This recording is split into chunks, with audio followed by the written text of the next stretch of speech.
મારે ચિંતા વિઘ્ન વિનાશની જન કમળાસની સક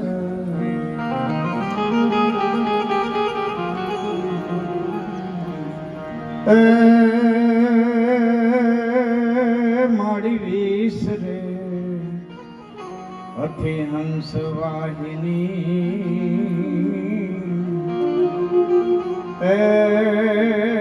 માતા દુર્ગા તું મને દેહુ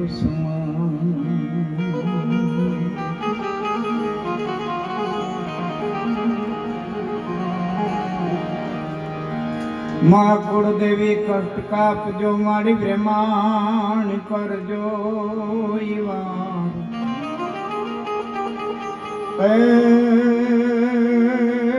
મારી અવની ઉપર એક છે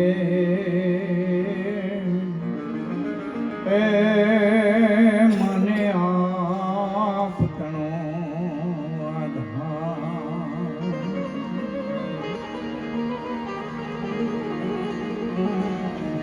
તો આવડ નિયાણિયન લાજાડું લોપે નહીં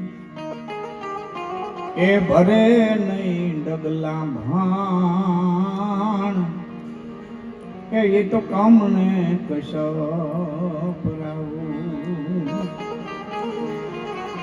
શક્તિ ભક્તો તારણો એની હરદમ હાસી થા એ મારી જાનમી નહોત જગતમાં એ મારી મોઢડે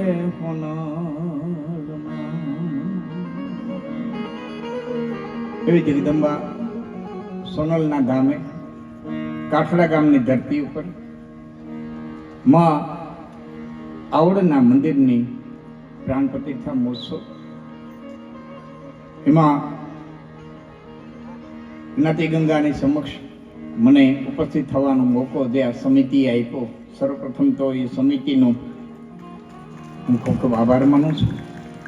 કાઠડાની ધરતી ઉપર મને યાદ છે ત્યાં સુધી લગભગ હું પહેલી વખત આવું છું, એટલે 2-5 મિનિટ તમને સમજતા મને થાય, મને સમજતા તમને થાય. બીજું કાઠિયાવાડી મેં આવું છું, થોડીક ભાષા મારી દેશી કાઠિયાવાડી, એટલે છતાં બનશે એટલા શબ્દો તમને હું કહેવાની કોશિશ કરીશ. બીજું આપની કંઈ ફરમાઈશ હોય તો પણ કહેજો. પહેલી વખત આવું છું એટલે, કારણ કે ઘણા વર્ષોની યાત્રા છે, તેમાં ઘણી વખત તમે 20 વર્ષ પહેલાનું તમને ગમતું હોય ને હવે અમે અટાણ બોલવાનું મૂકી દીધું હોય, એવું પણ બને, નવું નવું આવતું જતું હોય. આપણે શું કે અટાણી ભાષામાં અપડેટ થતું હોય, એટલે કોઈની કંઈ એવી હોય છે ઈચ્છા તોય કહેજો. આપણે આનંદ કરવો છે શક્તિના સાનિધ્યમાં, આવડના સાનિધ્યમાં આપણે બધા બેઠા છીએ. માતાઓ બહેનો ની ઘણી બધી હાજરી છે. શક્તિઓને વંદન કરું છું.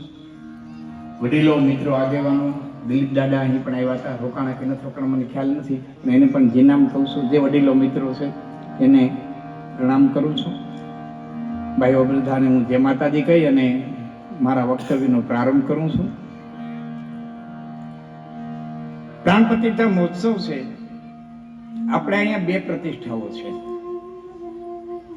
પ્રાણ પ્રતિષ્ઠા અને ભાવ પ્રતિષ્ઠા. મૂર્તિ એક વખત પ્રતિષ્ઠિત થઈ જાય, પ્રાણ પ્રતિષ્ઠા થઈ જાય, પછી કાળક્રમે મૂર્તિ ખંડિત થાય, કોઈ અકસ્માતે પોતાના થાનેથી ચલિત થાય તો ફરીવાર પાછો 3 દિવસનો યજ્ઞ કરી અને પાછી પ્રાણ પ્રતિષ્ઠા કરી અને મૂર્તિની સ્થાપન કરવામાં આવે, એને પ્રાણ પ્રતિષ્ઠા મહોત્સવ કહેવામાં આવે. બીજું છે ભાવ પ્રતિષ્ઠા. સ્વામિનારાયણ સંપ્રદાયમાં અને પોઠી સંપ્રદાયમાં આવે છે, એને ખ્યાલ હશે. આ સંપ્રદાયમાં ભાવ પ્રતિષ્ઠા છે. લાલાને ટોપલીમાંથી કાઢવાનો, બાઈને નવરાવાનો, ધોવરાવાનો, એને લુગડા પહેરાવવાના, એને પ્રસાદ ધરવાનો, એની આરતી કરવાની, અને પછી બધું પૂજા થઈ જાય ને એટલે પછી હોકેલી લાલાને ટોપલી મૂકી દેવાનો. કાયમ પ્રતિષ્ઠા થાય અને કાયમ પાછું એનું ઉત્થાપન થાય.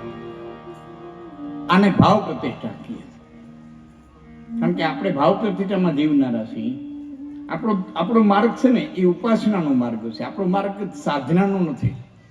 ચારણ શક્તિઓ એ જે જન્મી પછી ઠેઠ આદિ આય આવડથી લઈ અને માં હોનબાઈ સુધી અને અત્યારે પણ જે જગદંબાઓ છે એ કોઈને કોઈ પોતાની એક તાકાત લઈને જન્મી છે. તમે કોઈ દેવું નહીં સાંભળો કે ખોડિયાર ક્યાંય 10 વર્ષ તપ કરવા ગયા, નાગબાઈ માં હિમાલયમાં જઈને 10 વર્ષ તપ કર્યું કે 12 વર્ષ એને ગિરનારમાં ગાડ્યા. નહીં, એ જે આવતી ને એ તાકાત લઈને જ આવતી, અને તાકાતની જરૂર પડે ને ત્યારે પ્રગટ કરતી, નો જરૂર પડે તેમને વહી જતી. એવો સમય આવે તો એ તાકાતને પ્રગટ કરે. એવા શક્તિના સાનિધ્યમાં હું શરૂઆત કરું પેલા 2-3 વાત આપને જરા કહી દઉં. મારી પોતાની થિયરી છે એ કે જ્યાં મોજ આવે ને તાળી પડકારો, હોકારો દેજો. થોડુંક અંતર તમારે મારી વધારે છે, એટલે મોજ આવીને તાળી પડકારો, હોકારો દેજો. અને ઘણી વખત શું બને, એક ભાઈને પગે નાગ કર્યો એટલે મીઠો મરક દાંત કાઢવા, તો નાગ ખીજાઈને બીજી વખત કર્યો તો મીઠો ખડખડ દાંત કાઢવા. નાગને એમ થયું મારી નાઈટમાંથી ઝેર ઉયું કે હું થયા મરી જાવ તો દાંત ક્યાં કાઢે, એટલે ખીજાઈને ત્રીજી વખત કર્યો. પછી નાગ ફૂણી ચડાવીને બેઠો કે હવે જોઉં કેવા દાંત કાઢે છે. જેને પગે નાગ કર્યો હતો ને એને ગોઠણેથી પગ નોખો કર્યો, એ લાકડાનો હતો, પગ જ ચડાવેલો હતો. એ ફેરવી નાગને માર્યો, નાગની ગોળી ભૂગી નાખી. અમે 5 કાળીના સૂર બાંધીને તમારા તરફથી તાળી પડકારો, હોકારો ન મળે એમ થાય અમારામાંથી કલા આવી ગઈ છે કે માણસ લાકડાનો હોય છે ને હલે ને ચલે ને બોલે ને બોલે. કાંઈક લાગે ને કાંઈક લાગે, કાં સૂર લાગે, કાં શબ્દ લાગે, કાં તાલ લાગે, કાંઈક લાગે ને. ભાઈ પણ બહુ સારો વગાડે છે ભાઈ જંજો. હા ભાઈ આપણી તો આપણું જ માટી છે તબલા ઉપર. અને આપણે બધાને એક વાત, બીજી વાત ખાસ હું આ વિડીયો વાળા ભાઈઓને એક વિનંતી કરી હાથ જોડીને કે જ્યારે સંગીત આવે ને ત્યારે બધાને